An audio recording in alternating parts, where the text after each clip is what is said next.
Hello and welcome to Maths, doing a video on last year's Maths GCSE Foundation Paper 1. This is the 2025 series. So good luck to those who are writing in 2026. So this is the first video. I'll do the paper in 2 videos, but please do have a look at the short that I've posted already that goes through the first 5 questions. So there's a short to look at that on that. And then we're going to go through most of the questions in this video and then in a second one. So we're going to start from question 7. So this is the 2025 GCSE Foundation Paper 1. So there are only 10p coins, 20p coins, 50p coins and £1 coins in a bag. The bar chart shows information about the number of 10p coins and the number of 20p coins. So there are 12 10p coins and 7 20p coins. There are 8 50p coins and 3 £1 coins, and we have to complete the bar chart with that information. So 8 for the 50p coins is there, and 3 £1 coins. Now it says, show the total amount of money in the bag is less than £10. So now I have 12 times 10p, £1.20. I have 7 times 20p, it's £1.40. I have 8 times 50p, which is 1, 2, 3, £4. And I have 3 times £1, which is £3. So let's see that that is less than £10. I know that that's 60 pence. 1, 2, 6, 7, 8, 9. So I know that £9.60 is less than £10. So we've shown what's needed for 3 marks. That's a nice 5 markers there, the bar chart, and working out that sum. Question 8, the diagram shows 2 sides of a kite. The kite is a quadrilateral where 2 pairs of adjacent sides are equal. So let's complete the kite. It's a kite actually on its side. That's 3 away there, so I'm going to go down to 3 down there. With a ruler, you should connect those. I'm just doing it freehand because I've been a bit lazy. But you should see that that is 2 by 3, and that's 2 by 3. So those sides equal, those sides equal. So I have a kite. And then here, what is the mathematical name of this solid shape? It is a cylinder, or a circular-based prism, but a cylinder is much easier, like any tub of face cream or parts of a Pringles tin. So that's question 8. We'll move on to question 9. It's algebra here. So Greg is X years old, and Greg is older than Katie, so X is going to be more than Katie's age. Write down an expression in terms of X for Katie's age. So I need an expression that's going to be less than X. So he's 5 years older than Katie. So I'm going to say Katie's X minus 5, so that Greg's age is bigger than Katie's age. Now Carl is twice as old as Greg. Remember, Greg is X, so Carl is going to be 2X. And then solving 4y equal to 12, 4y equal to 12. If you're not sure of your 4 times table, you could write out the multiple of 12 until you get there, or you do the balance method and divide both sides by 4, and you get y equal to 3. Then check your answer. 3 times 4 is 12. Okay, that's a nice 3 marks there. Moving on to question 10. 23,619 rounded to the nearest 1,000. So that's the thousands I want. I look at that 6. 6 is bigger than 5, so it's close to 24,000. Now estimate. Often students are not sure what to do here, and they work out that in full. What you actually want to do here is round these numbers and then multiply. So 5.9 is roughly 6. 98.1 is roughly 100. So I've rounded there, so I can estimate that those numbers are close to 600. Then working out 5/8 minus a quarter. Now 5/8 is equal, so I'll leave that. 5/8, I'll leave it as 8ths, but it's a quarter that I want to change into 8ths. That's 2/8, so then I have 5/8 minus 2/8 equals 3/8. So finding equivalent fraction is what I wanted to do there. Equivalent fractions is what we needed. And you could see that in a diagram. 5/8 is roughly there, and getting rid of a quarter about there leaves you that shape there, about 3/8.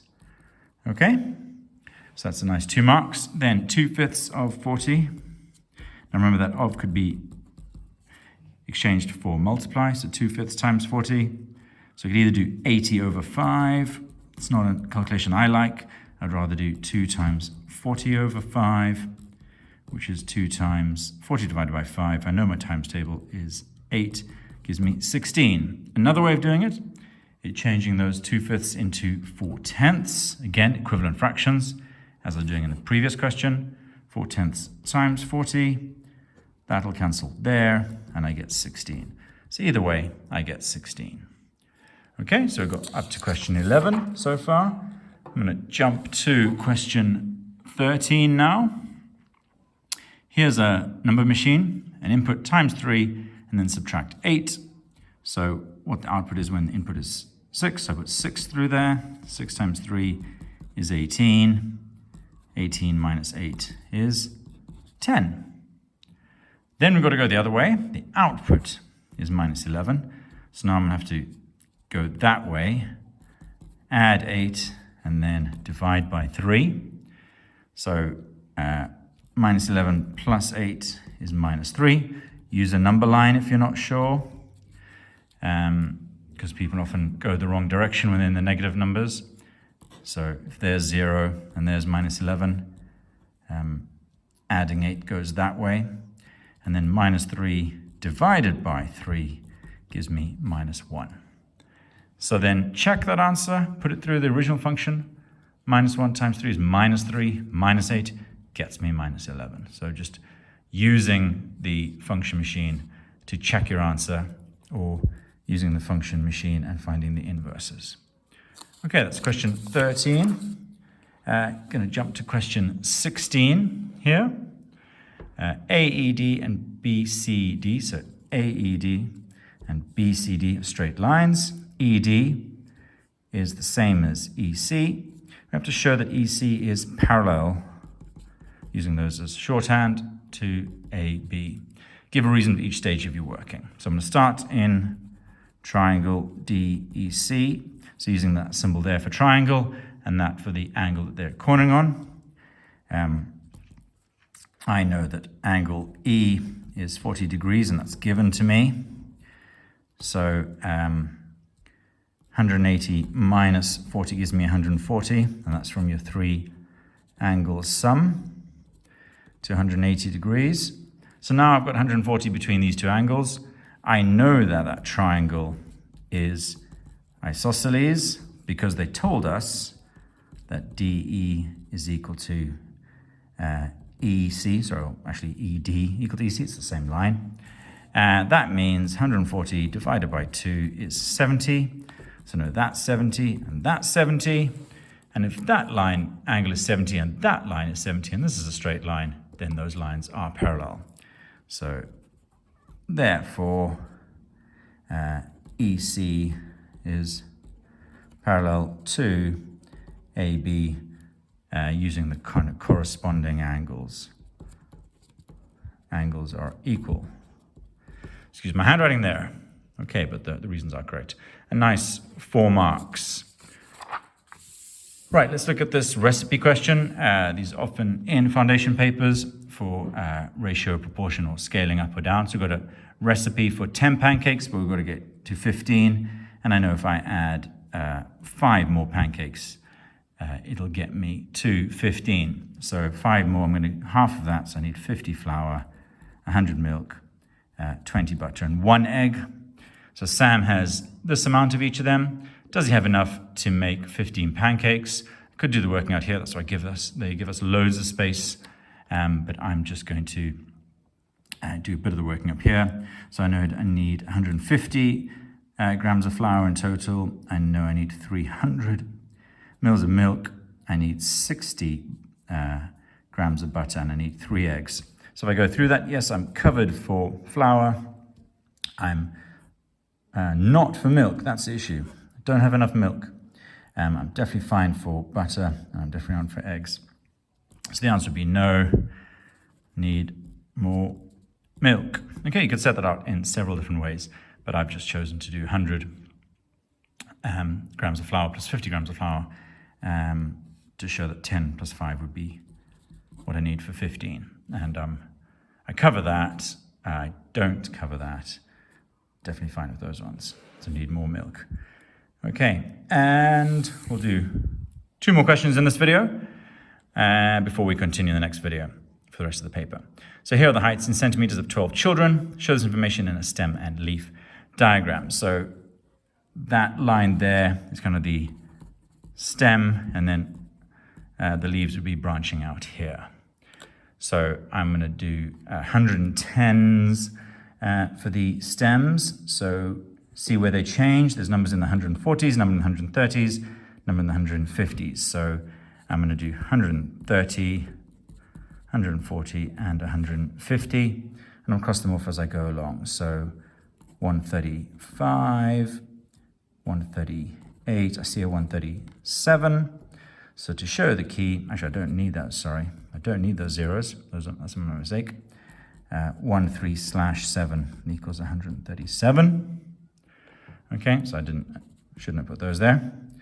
And then I go into the 140s, so 142, cross it off as I go along, 144, 146, 146 again, 147. They haven't asked us, but it's the reason why stem and leaf is useful if I want to find out things like a mode. And then I could see, well, 146 has come up twice, there and there. And then 150 itself, 152, 154, and then I see I missed one there, 149, and I should have 12. 1, 2, 3, 4, 5, 6, 7, 8, 9, 10, 11, 12. And again, as I say, it's easy to find the mode. I could easily find the range and even the median. Right, last one for this video. Find the highest common factor of 54 and 120. I like the table method. If you prefer Venn diagrams or listing or product of prime factors, then please do use those or have a look at my videos on them. But the table method it's like a simplified product of prime factors. Divide by the highest prime, which is 2, gives me 27 and 60. Highest prime here, they're both multiples of 3 because that's not even. That then gives me 9, and that gives me 20. They're not prime, but they don't share any factors, so I have to stop there. Often we stop when those are prime, but if there's no common factor, I can't do anything else. And then the highest common factor kind of comes out from that H, if you see there, which is 2 times 3, which is 6. Okay, so that's the May 2025 Foundation GCSE Maths paper up to question 19. Please have a look at the short for questions 1 to 5 and look at the next video for the rest of this one. Thanks for watching.